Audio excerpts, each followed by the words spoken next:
With Alfred Hitchcock, the subject of cinema this evening, what more natural place to start than the Chamber of Horrors at Madame Tussauds? The deeds of the people who inhabit this room, murderers and perverts, all of them, are the very bread and butter of his filmmaking. Mr. Hitchcock, when you were a credit title designer back in the early 20s, did you realize, what is your ambition to become a man whose name would be associated with the macabre in films? No, not at all.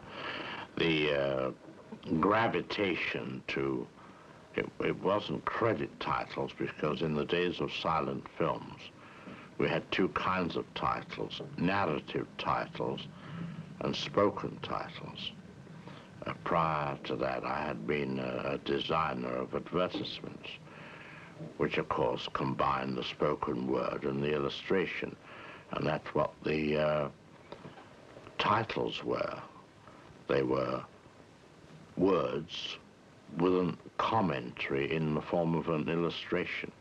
They were rather naive and sort of oversimplified, almost juvenile in a way, because if you had a title which said George was leading a very fast life by this time, the illustration would be a candle and a flame at each end.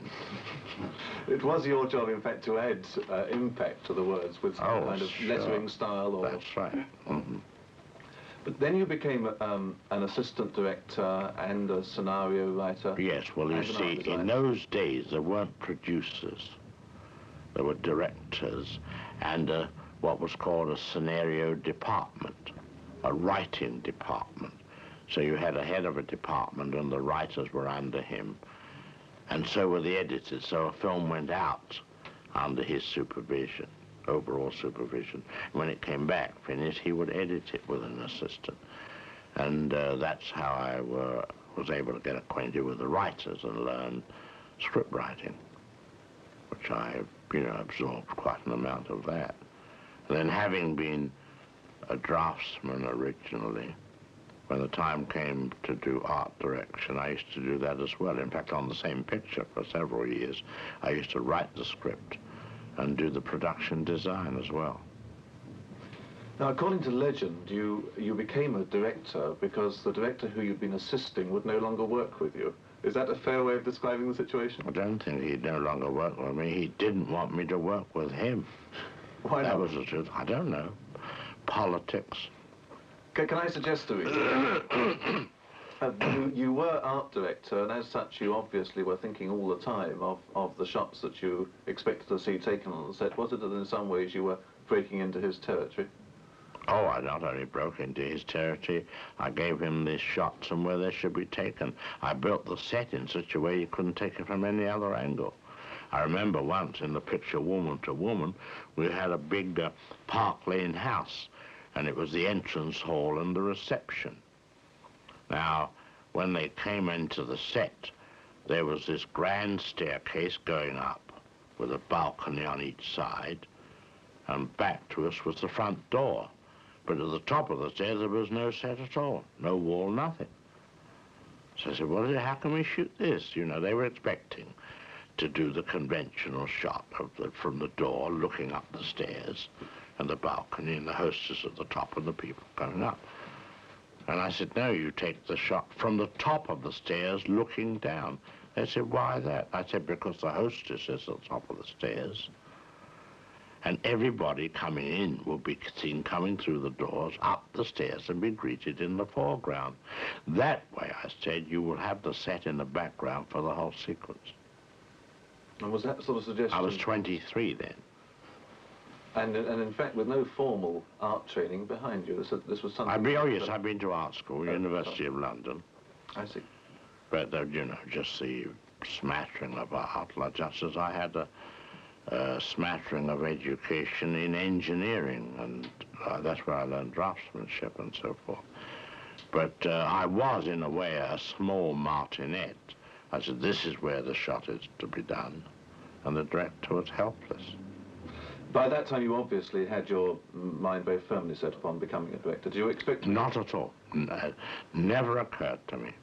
Until the director said he didn't want me anymore, I was in a limbo for the moment until the producer said, how would you like to direct a picture? I said, it never occurred to me. I was very happy doing what I was doing. Now, skipping the next two pictures, where you described them as assignment pictures, the first picture, which is definitely in the Hitchcock style, was The Lodger, wasn't it? Yes, that's right. That picture showed a strong German influence, which I had acquired by working at the Ufer Studios, Berlin, in their heyday. That was one of the finest studios existing in Europe at the time. Tremendous technical achievements they were doing, and they made Siegfried, you know, the Nibelung and Ring, Yanning's. They were working on Yanning's Last Laugh when I was there. Was it chance that your first film, this first important film, was about murder most foul and in quantity, or was that already the way you saw your career and your interest in films going? I was interested in the macabre, but I think that was an English thing, you know. English writers and literateurs have always played a great interest in crime, much more than any other country, you know. One would always read when there was a cause célèbre at the Old Bailey, the seats would be filled by famous actors and writers and so forth. So I think that grew out of one's natural interest. Incidentally, when I had finished The Lodger, and it was seen by the distributors' representatives, they thought it was so bad that it shouldn't be shown. This was because it was out of the present-day idiom of... Oh, it was, and I understand that the director that I had been working for was looking at the rushes and reported to the producer. He said, I don't know what the devil he's shooting. I don't understand a word of it. And finally came an afternoon when the big shot was coming down to verify his menial's verdict on the picture.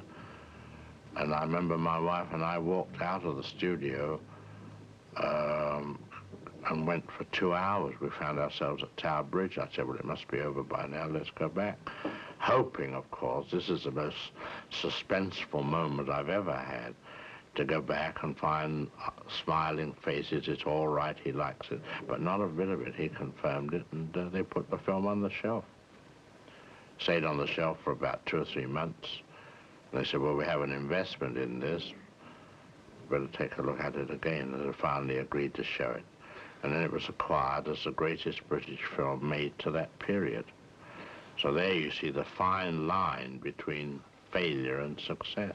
Was it in your mind during those 2 months on the shelf that this might be the beginning and end of a director's career, that you might... No, I didn't think of that. That never occurred to me at all. Never occurred to me. I'd like to ask you, if I made this choice of subject just a little, because it is so much the roots. Well, I've always thought of you as a man who, besides being a film director with his own absolutely individual style, as being a man with a very shrewd commercial flair. Did the murderous aspect of that film and subsequent ones have a commercial attraction for you as well? No, no. The commercial attraction to me comes out of the fact that I'm a believer that film belongs to the masses. It was the newest art of the 20th century. And there's always that feeling that commercial or box office are dirty words. And it's nothing to do with it. It's to do with telling a story with the widest possible appeal, but still applying all the artistic techniques and manner of storytelling without degrading yourself at all to what is vulgarly called the commercial. I think it's axiomatic that if you take into consideration the elements that interest wide audiences, then you can tell your story as imaginatively as you like, as long as you make it clear to them. Wouldn't you have dearly liked your Jack the Ripper of The Lodger to be proven at the end of the film, Jack the Ripper? Of course. But you see, that's the penalty of having a film star in a story of that kind. he inevitably has to be cleared. Now, I had the same experience with Cary Grant in a film called Suspicion. It's a big disadvantage. On the other hand, if you have a chase story, it's an advantage to have a named star in that, because the audience anxieties are increased, because they know him well. He's a relative. Yeah. He's a relative in trouble. But in your mind, Othello definitely was the fiendish stabber. Well, he had to behave like one, so the excuse was given that he was a nervous, almost a schizophrenic. He was a man who was a brother of one of the victims and really had gone off his head. But these are rather clumsy sort of excuses. Strictly speaking, you should not have a matinee idol in a role of that kind. Mm-hmm.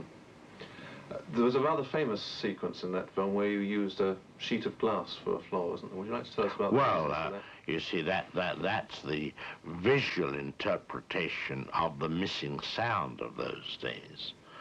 In other words, a man is pacing a room up and down today.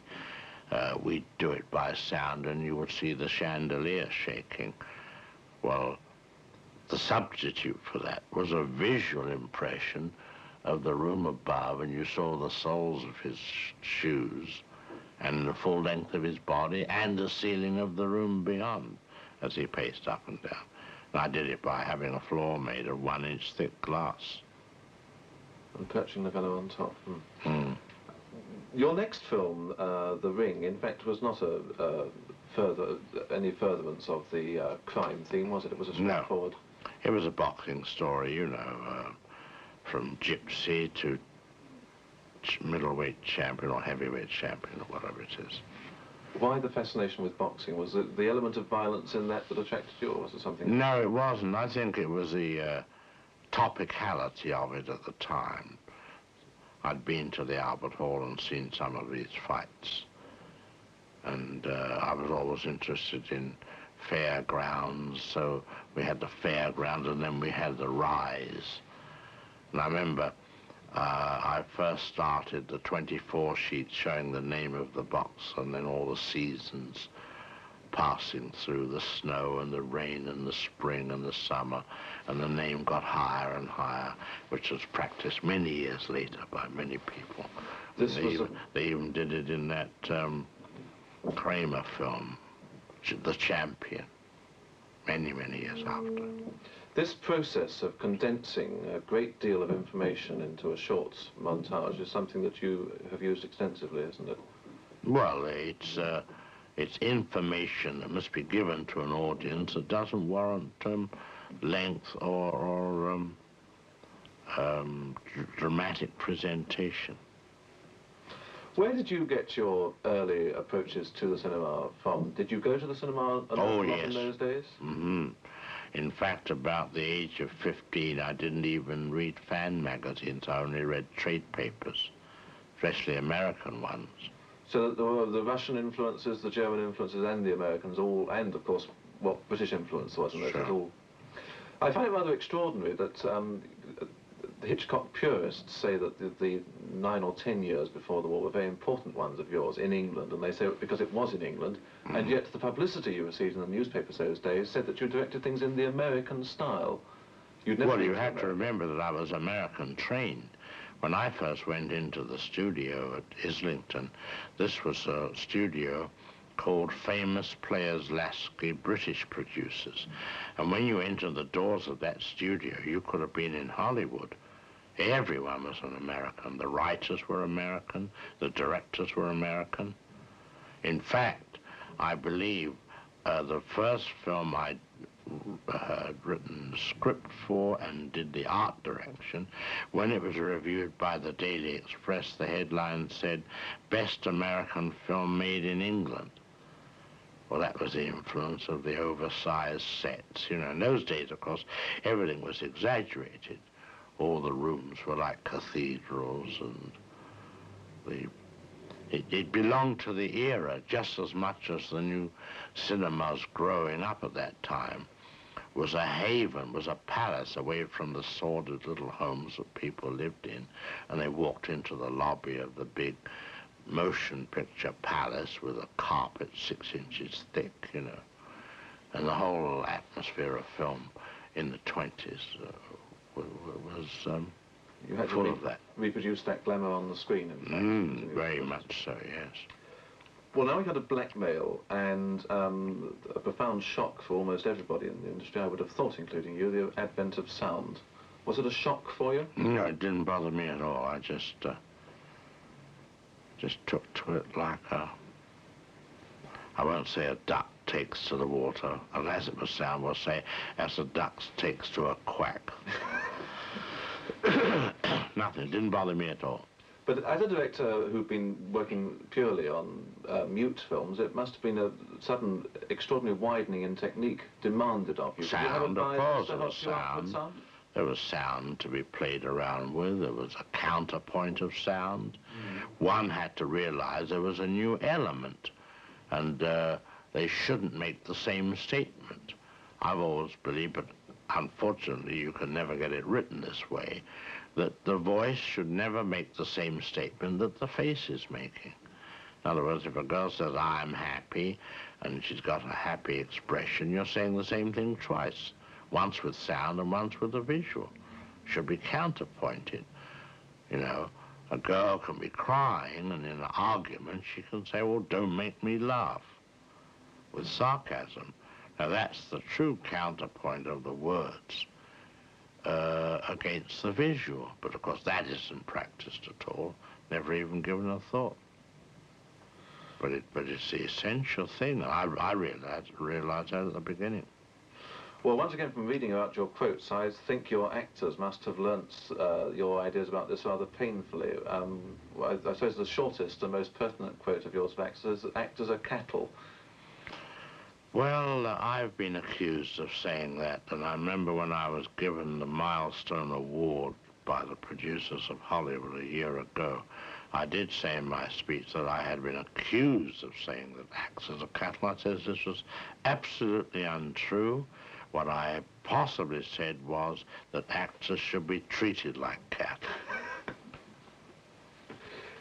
Why are you so demanding and such a martinet of actors? Once again, I've read quotes of yours saying that when Kim Novak in a film came on the set, you wanted nothing on her face except a single emotion at a time. Well, my idea of a good actor is somebody who can do nothing well. I think there's a misquote there, and she wasn't able to do nothing well. The presence of an individual in the form of an actor on the stage or on the screen, if he strolls on and lights a cigarette and he looks interesting when he's doing it, that, to me, is an actor with control, nonchalance, saving himself for his dramatic moments. In other words, he has an idea, he doesn't explode all his gunpowder and ham it up or so forth.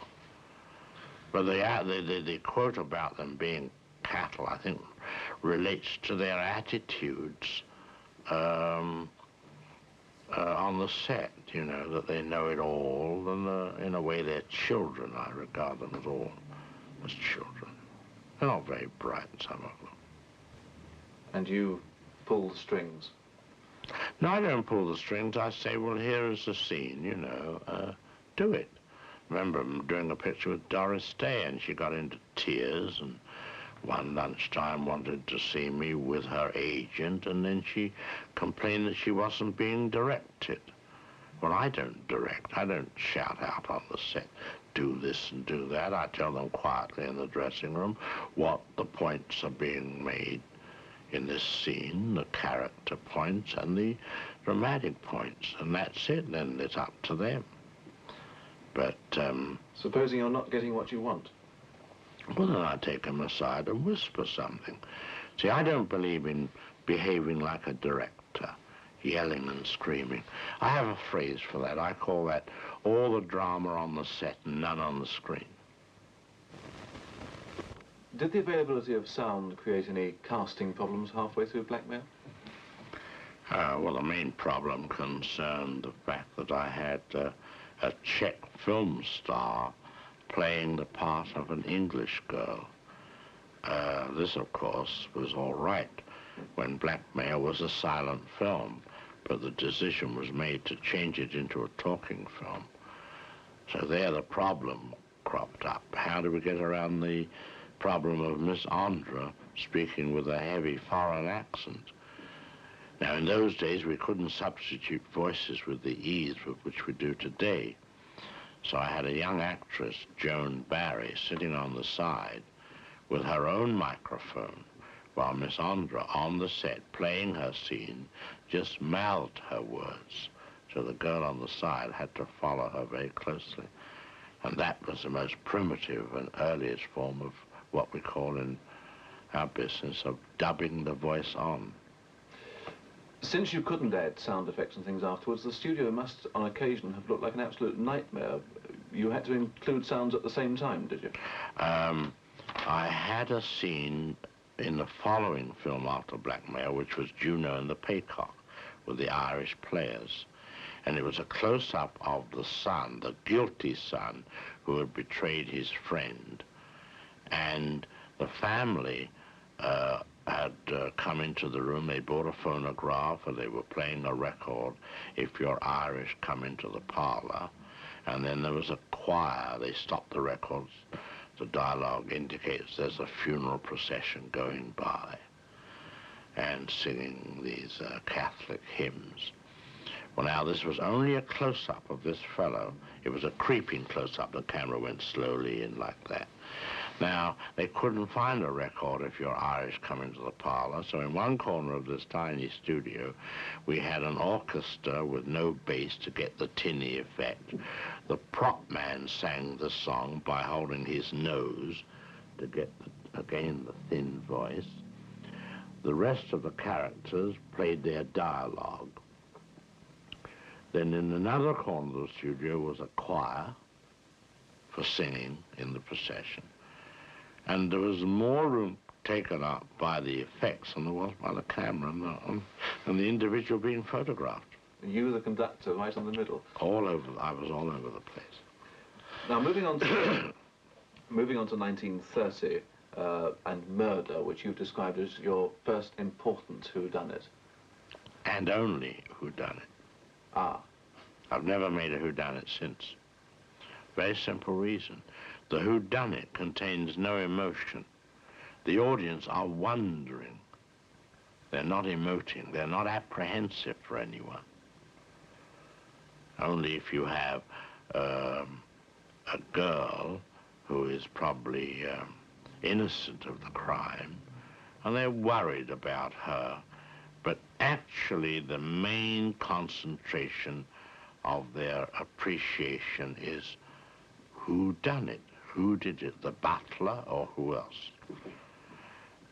When the film is finished and the revelation comes, well, you get 2 or 3 minutes of saying, ah, I told you so, or I thought so, or fancy that. I prefer to do the suspense film by giving all the information to the audience at the beginning of the picture or early on in the picture. Then they won't wonder. They'll be apprehensive for the individual. So that was why Murder was your only. Of course, The Man Who Knew Too Much fell into the second category. Second category, anxiety for the mother of the kidnapped child. Now, you, once again, in this, there was some typical Hitchcock situations in that you were worrying the audience on the hero's behalf with the hero in very familiar situations, like the Salvation Army Hall. Is that part of your philosophy? Well, the basic thing is, in order to get an audience really going along, I've always, ever since 39 Steps, taken average man and put him in bizarre situations. Cary Grant in North by Northwest, Joel McRae in Foreign Correspondent. So the audience identification is so much the stronger. That's why in the adventure story, your film star is an advantage in that respect. They worry about him. And if he's lesser known, I think the degree of anxiety is reduced. If you walk along the street, and you see an accident, the figure lying there, you know, excites your sympathy, but you give a casual glance and go on. If you took a second glance and you find it's your brother, well, you start running in circles immediately. It's a different emotion, or far deeper emotion. When you went to America, one of the things that you mourned that you'd had to leave behind in England, particularly shown in The Man Too Much, that Knew Too Much, was an illogicality. You had to become more logical later on, didn't you? You could take freedoms with the audience's consent in The Man Who Knew Too Much. That's true, but the problem in America is that the audience, whatever degree of education they have, ask questions, and they asked quite offbeat questions. I have a phrase for it. Not that I want to deprecate the American audience, or the world audience for that matter, but the phrase I use is moronic logic. And the English don't suffer from that complaint? In some respects they do. It comes under the heading of questions that are asked of their parents by children, such as, why does thunder turn the milk sour? Nobody knows what the answer is, you know. Now, The Man Who Knew Too Much also included the Albert Hall sequence, and once again, these very famous locations crop up in your films. Do you have a particular reason for wanting to use places like that? Oh, yes, I think they're topical. The audience know about them. But what is more important, when you choose a location, it must not be a background to me. The goings-on in that location must be involved in the story. For example, orchestration is used, choral voices are used, emotionally, because a child was being kidnapped. So the emotion is worked through the choral group. And the assassination, which is about to take place, and we all know it, everyone knows it, they even know that when the cymbals crash, that's the time for the shot to go off. Now, all the audience are given that information long ahead of the scene. Otherwise, all the cuts to the music and to the man holding the cymbals would be meaningless. But they become very potent when the audience have all this information.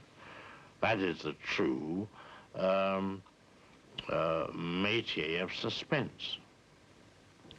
Now, your next film, I imagine, 1935, The 39 Steps, is one of your most fun. Yes, well, there you get average man caught up in bizarre situation in a way that he cannot extricate himself from it. Now, here we come up against the, shall we say, a structural problem story-wise. When a man is chasing a spy and the spies are chasing him, the inevitable moronic logic is applied. They say, why doesn't he go to the police? Well, in order to prevent that, you get him involved or accused of a murder at the same time. So you answer those morons immediately by putting him in a position that he can't go to the police. Same applied to Cary Grant in North by Northwest. He's found with a hand holding a knife in an assassination in the United Nations. And immediately all eyes are on him, and he's on the run. He drops the knife and runs. Now, this happens because he's in friendly territory.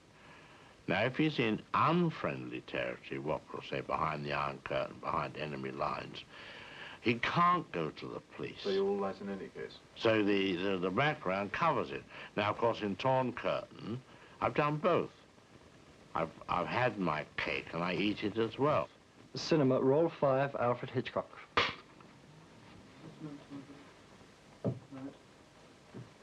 you talk about moron logic. The audience do have a right, of course, to question the motivations of your films, don't they? I think they have every right, even to the degree where they have a right to ask for their money back. We wouldn't encourage them to do so. No, I don't think so. You were saying that your hero in your new film, Torn Curtain, doesn't, in fact, have this problem with the police because he's against them in any case. He's behind the Iron Curtain, so he's in danger already by being, how should we say, in an area where every hand could be turned against him. But we also have the killing as well, so we not only have him in enemy territory, but we have him accused of a murder at the same time. That's what I meant by having one's cake and eating it as well. What do you remember about 1936 and The Secret Agent? I remember a lot about it. That was Somerset Maugham's Ashenden. The film didn't succeed, although I had a lot of ideas in it. I think its lack of success was due to the fact that the hero, his objective was negative. In other words, he was sent to kill a man, given a killer to do it, it's true. But his attitude was reluctant. And therefore the audience had no rooting interest at all. They were confused. They couldn't say, well, don't do it, you're right not to do it. Because usually the pattern is for the hero is to achieve something, and the audience want him to achieve something. And I think that was the root problem in that story. So this was a misjudgment on your part of audience psychology? It's a thing that over the years you do learn from audiences. I don't care whether it's English audiences, American, Japanese, they're all the same. They all love to enjoy fear. They wallow in terror, and they always get off giggling, like off the Switchback Railway. So you learn never to explode bombs, but to save it at the last minute, and relieve the audience in the end, but give them all the apprehensions. In Sabotage, in Sabotage, in fact, you did explode the bomb, which was once again... Big mistake, because you've had this poor audience in agony for the safety of a small boy, and even telling them that a bomb will go off at 1 o'clock and then taking it to 3 minutes past 1, then blowing it up. I remember at the time I was at the press show, and one rather important critic almost rushed at me with raised fists for doing that to her, because she said she had a 5-year-old boy at the time. I think the boy is now a journalist in Fleet Street. Did you at that time realize at that press show that you had made a mistake, or did it take a while for these Took a while. to sink in? Took a while. Now, the thing we remember about Young and Innocent is a very, very long, very, very slow trek into a twitching eye. Well, this is another variation of letting the audience in on something. In this situation, you have a young girl with a hobo, a tramp, you see, and he's the only man who could identify this murderer. And all they know is that he has some Vitus dance in the eyes. And she manages to get him some good clothes, and they go into this large seaside hotel where there's a thé dansant being held. And they dance a bit, and then they sit at the table, and the old boy said, well, this is idiotic, in a big room like this, trying to find a man who has twitching eyes. And at that moment, I take the camera high up into the lobby of the hotel and do the longest dolly shot through the lobby, through the ballroom, through the dancers, through a minstrel black-faced band, right through the band to the drummer, to his head, and right to his eyes. And the moment the camera arrives there, they blink. And the moment you do that, you go back to the young couple. So the audience now knows the young couple are still lost. Now you said to the audience, you know where he is. How do you think these two are going to find him? And the rest of it was the processes by which they discovered him. And then moving on to the last film, which is in our canvas today, The Lady Vanishes, and shortly after The Lady Vanished, Alfred Hitchcock did as well, to Hollywood. Well, that was the next step, you know. Why do you think that film was so successful, and why do you think it drew Hollywood's attention? Lady Vanishes? Yes. Because it was that film which bought you the firm offers from Hollywood that took you over there, wasn't it? Oh, no, it wasn't. No, but as a matter of fact, I was in the middle of shooting Lady Vanishes when I got the offer to go to Stick, and that was to make a film on the Titanic. Ah. Which you couldn't do, in fact. No, which they switched to Rebecca. Oh, no, the offer came a long time before. I believe The Lady Vanishes you regard as a variation on the theme of an old chestnut story about an English lady in Paris in the 1880s. Oh, that's the old legend. I mean, Alexander Woollcott has it in his book, While Rome Burns.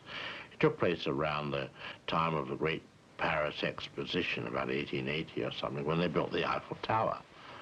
And a mother and daughter arrived in Paris from India.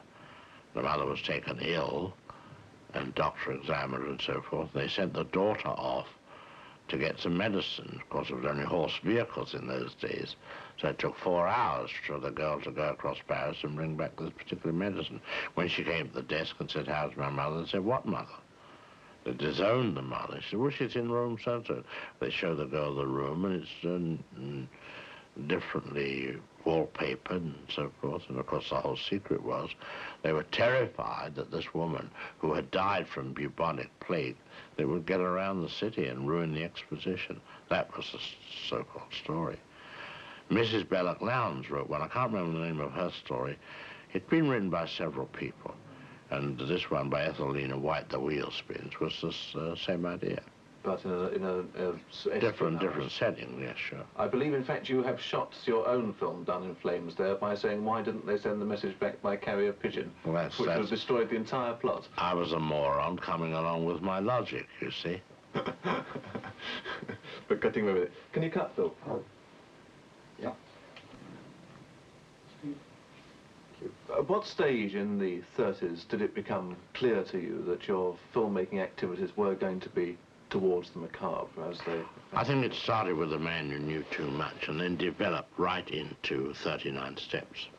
And you realized then that that was going to be your métier? Mm-hmm, mm-hmm. Can you explain your own personal fascination for the macabre? I think really it gives one an opportunity to express the violent in understatement. It's the melodrama, you see, that you play against. That's what I'm interested in. But some would say that... Sorry, old chap, but I have to kill you. I hope it doesn't hurt. You see. But when the killings become rather bloody, as they sometimes do, that's almost overstatement, isn't it? No, it's, I would say the killings become more realistic and less from the movies.